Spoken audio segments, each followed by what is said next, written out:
Alrighty, gang, here we are finishing up our week on feminist and intersectional rhetorics. Time-wise, we are, I don't know, I guess I'd say somewhere in the latter half of the 20th century. Today's reading is from the late 80s, right? The kind of the chunk of time we're interested in terms of the dynamics we're interested in terms of feminism and intersectionality is sort of like late 70s to, well, kind of now. But this stuff started to take shape, I'd say maybe a couple of decades ago, right? So 90s, early 2000s. When I came into the field of rhetoric in the early 90s, it was still very male dominated and white, kind of Eurocentric. There was still a lot of bias toward the Aristotelian reasoning kind of model and the Isocratean model. And there was, this stuff takes time to kind of work through and change and rethink and whatever, right? And so even though civil rights movement, 60s, 70s, and a lot of these issues have been in the work and the mix for decades before that, it was really 70s, 80s, 90s in the academy, in the professional discipline of rhetoric, that more female voices were emerging and more other kinds of voices just in general were emerging, challenging the kind of insular assumptions of the default notions of the kind of the white male, political actor, right? And so, when the feminist critique started to really take shape in the sort of 70s and 80s, it was largely white female scholars who were driving the critique, right? And so, you think about the kind of the recent history of the developments of these critiques, of the field, of the assumptions that operate within the field in terms of who are we talking about, who matters, right? What are the areas of life that we are actually concerned about? And so there was a lot of work to be done in terms of, this business of inclusion and representation and broadening, not just the understanding of how rhetoric itself operates, whether it's through films or radio programs or whatever, but also who's impacted, right? Who's participating, who's not participating. So questions of voice, questions of the relationship between voice, representation, and agency in terms of your political, impact and your ability to make a political impact. All of these issues and tensions were being kind of kicked up, and rightfully so. And so there's been a lot of change, rethinking, pushing. And so what we're doing this week is we're looking at the kind of the feminist critique, which we get from Foss and Griffin, which is a really interesting sort of set of challenges to the kind of dominant traditions in rhetoric. I think they go a little bit far, and kind of there's a little bit of a reductiveness in terms of what they say is rhetoric in general, right? Whereas it's more of a kind of specific variant. But fair enough, fair critique. I have some issues with the sort of invitational solution that they propose, which sounds lovely, but also a kind of privileged space of time, resources, attention, right? This idea of let's all kind of get to know each other and share our kind of deepest concerns and be transparent. That's awesome, and it is a different model than the kind of we need to get things done. But sometimes we just need to get things done. Sometimes things are very turbulent and uncertain and urgent, and we got to act quickly. And sort of the invitational approach, the paradigm that they are offering is sort of uniquely kind of exclusionary in its own way, right? Because it takes some time to do that, right? In any case, what we're sort of tracking here is the development of the critique of the tradition itself, the rhetorical tradition itself, and that starts to happen. That's what postmodernism is doing largely, is sort of asking questions about basic assumptions and fundamental kind of truths that we've just accepted for a long time, right? And so the feminist critique is well taken, but then at a certain point, it's wait, not everyone is equally represented under the banner of feminism, right? And so, we've got the male experience and the female experience, and historically speaking, men have, dominated, right? And so it makes great sense that women were saying, hey, whoa, hold up, we are able to do a lot more, and we want into the game. We want in the game of the professions, and we want to be able to do whatever we want to do, right? And so, okay, cool, fair enough. Now we got to think more sort of specifically about what it means to be a woman, or what the female experience is, and who is it, that we're talking about here. So the intersectional kind of corrective, I guess I think about it as a way of kind of like enriching and diversifying, but sort of adding more specificity to who it is we're talking about. And, that phrase, life experience, started to kind of like emerge 15 years ago or so. Talking about life experience, or lived experience was the kind of the phrase that we heard a lot. Maybe less so today, but there was a moment about 10, 15 years ago where this phrase, lived experience, you don't understand my lived experience, right? And I think that idea of lived experience is directly connected to the kind of intersectional call for specificity in terms of who we're talking about, right? A white woman from the suburbs does not have the same life experience as a white woman in rural part of a country where it's more socioeconomically challenged or whatever, right?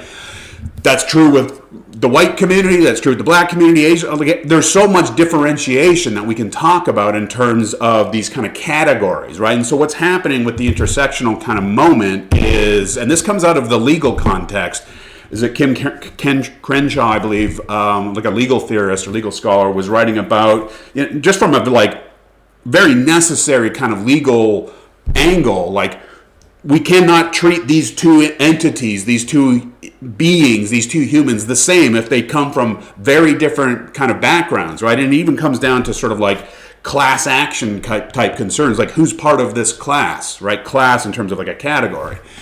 So you have to factor in things like socioeconomic background, and you have to factor in things like culture, or even maybe religion, or maybe age, or ability, like physical ability and education, and on and on and on. And so I see intersectional kind of concerns as a way to get more accurate about who and what we're talking about, when we're talking about injustice, when we're talking about dominance and oppression, when we're talking about who's included, who's not included, when we're talking about representation and the lack of representation. We want to be careful about making big sweeping statements about them, that group, that person belongs to that group, therefore they are that kind of experience. Hold on, there's more specific kind of lived experiences that we might need to consider.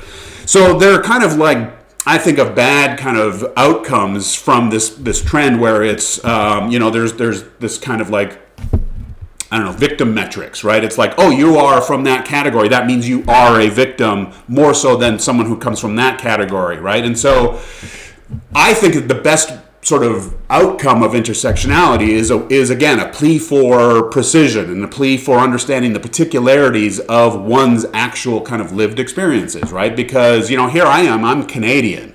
You might not know that to look at me. If you just pass me on the street, you might not know that I'm Canadian.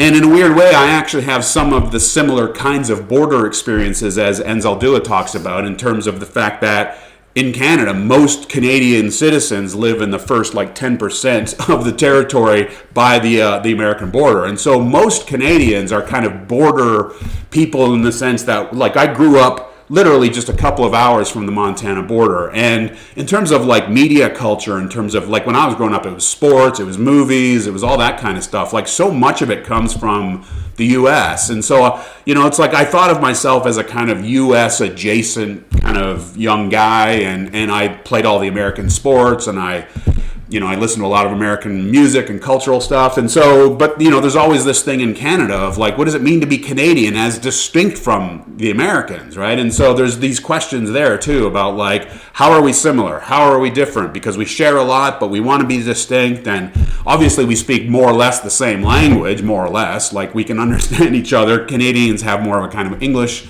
influence, and Americans have their own goofy, made-up stuff. So those issues exist in my own, background and history. I was brought up in the Christian church. I left that a while back and said, sorry, mom and dad, I don't know, these are some of my particularities. I'm someone who played a lot of sports growing up, sort of classic male stuff, but I also really love more female stuff like cooking, and I cry a lot when I watch movies and sensitive. And so we all have our uniqueness. We all have our particularities. And for me, the call of intersectional, we don't even have to call it feminism, just sort of intersectionality is a way of saying, all right, we all inhabit these intersections, whether they be racial or religious or geographical or class-based, rich, poor, middle, whatever.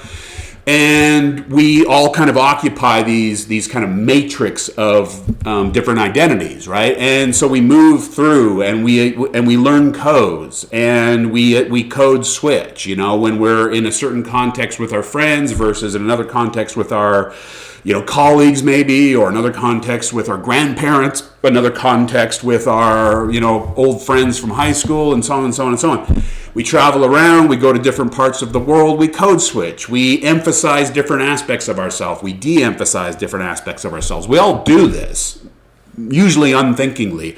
The interesting thing about Anzaldua's work is that, it's a wonderful example of the kind of intersectional questions and themes and tensions we're talking about here, because she grew up on that border between Texas and Mexico, and so she is basically using her kind of life experience to talk about, she doesn't even use the language of intersectionality like that much. This was written in 87. Borderlands was written in 1987, which is right around the time that Crenshaw was talking about her sort of thoughts on intersectionality. And so we can kind of go back to that period as the first sort of flickerings of this kind of consciousness about differentiation, about, the actual stakes and consequences of some of these differences and particularities, right? And so it's always good to be more informed about one's history, for accuracy purposes, for representational purposes, for maybe concern about equity purposes, and how can we try to smooth things out here and give everyone the best shot, right? So I'm not going to go too deep into the Borderlands selection. This, by the way, is it's like a reprint of a section of the book. So Borderlands is a book. It's a couple hundred pages long. It's this really wild, fascinating, interesting sort of hybrid medium, right? Because so the thing itself kind of exemplifies the stuff she's talking about, in the sense that it's is it theory? Is it biography? Is it critical analysis, sociological analysis? Is it fiction? Is it nonfiction? It's kind of all of these things. And so she's kind of inventing her own genre at the same time as she's talking about having to invent her own voice, her own language, her own identity. And so it's sort of true to the spirit of the thing she's talking about, because you're reading through it and it's my goodness, what are we reading here? There's all these little diversions, and there's quotes, and she switches codes within the text itself. One could do a very deep, rich rhetorical analysis of this text for all the different ways that it exemplifies what she's talking about, right? So this is like I said, it's a reprint in a new 2022 edited volume by Duke University Press, and it's called The Mexico Reader. And so a chunk of Borderlands was republished in this Mexico Reader here, and it's the chunk on how to tame a wild tongue, which is the similar chunk as I have in this book here, which I teach my grad seminars out of. I was going to use the selection out of this book here, but it's essentially the same selection with a little bit more added in. In any case, that's the reading we're looking at as the kind of the sampling of what she's doing and talking about here. But I also included the entire document as a PDF, and it's just underneath the short reading. I like to give you the access to the full thing, just so you can just see it, just maybe sort of bounce around, take a look at it. It's not required. There's nothing sort of mandatory about that. However, I would encourage you to take a look at the preface. Just the first few pages of the book, which are not a part of this shorter reading. It's an interesting preface, and she just lays everything out very clearly right off the bat. She's like, the actual physical borderland that I'm dealing with in this book is the Texas-U.S. Southwest Mexican border. The psychological borderlands, the sexual borderlands, and the spiritual borderlands are not particular to the Southwest. In fact, the borderlands are physically present whenever two or more cultures edge each other, where people of different races occupy the same territory. So they have different cultural backgrounds, but they're in the same space. Where under lower, middle, and upper classes touch and intersect, where the space between two individuals shrinks with intimacy. The language here is wonderfully clear and sharp and pointed, and so I encourage you to take just a look at that preface. It'll ground you nicely going into the reading in terms of what she's up to, right? But the main thing here is her story of occupying several different kinds of identities, cultures, histories, and how she talks about these different languages and these different codes that she switches from. So she actually lists them on the second page, page 37 there.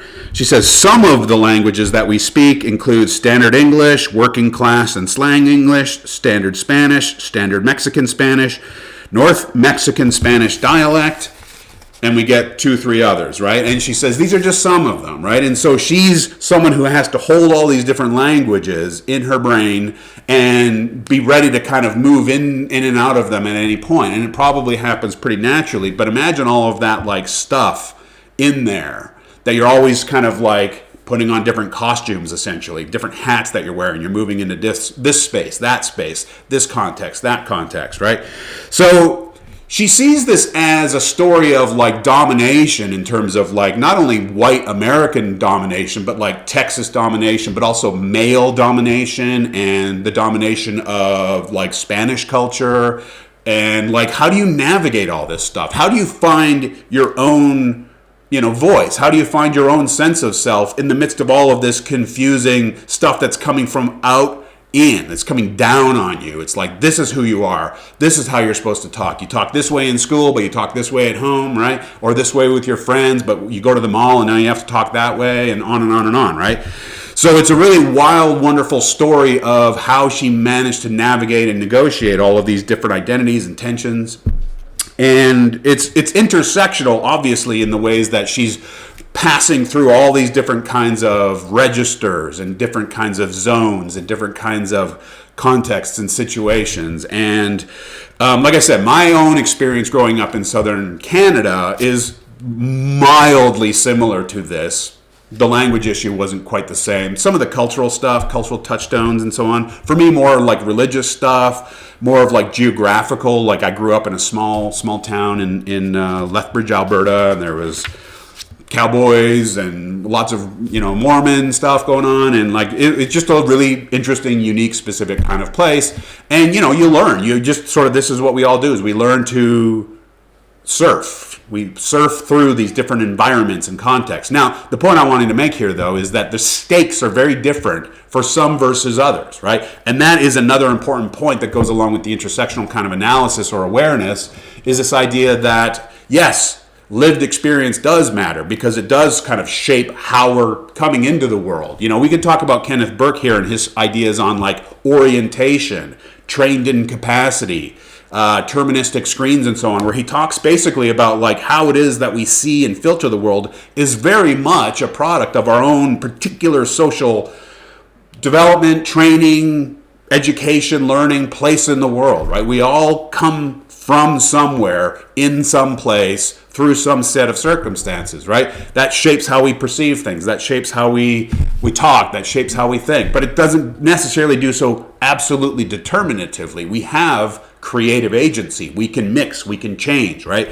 So this business of La Mexicanidad, I believe, is about identity, and it's about what it means to be Mexican, right? And so this idea of constantly moving back and forth, and she even uses this word of like reveling. She talks about the exhilaration.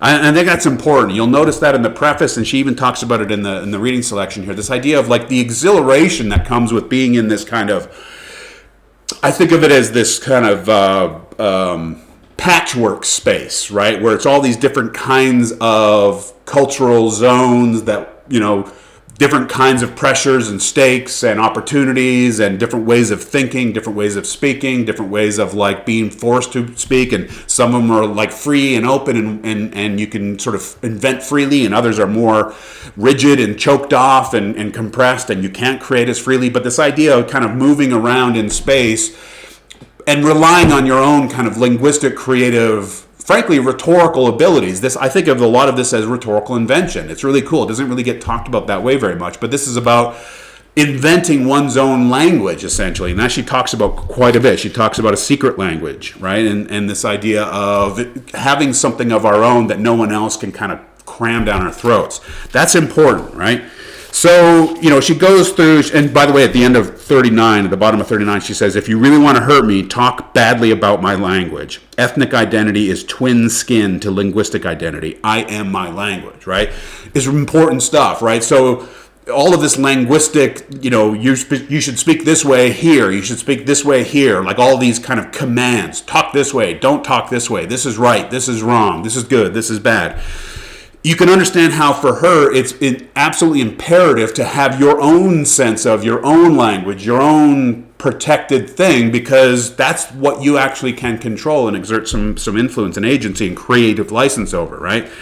So, on that same page at the top, she talks about this business of legitimacy. So that's also kind of like woven throughout all these tensions, is this question of what's legitimate, what's not legitimate, and how you grapple with that, right? And so she's basically saying, like, I don't care what's legitimate and illegitimate. I only care what gives me fulfillment, what gives me purpose and meaning, and what I can share with the people who matter most. And then I can surf all these other spaces and code switch as I need to.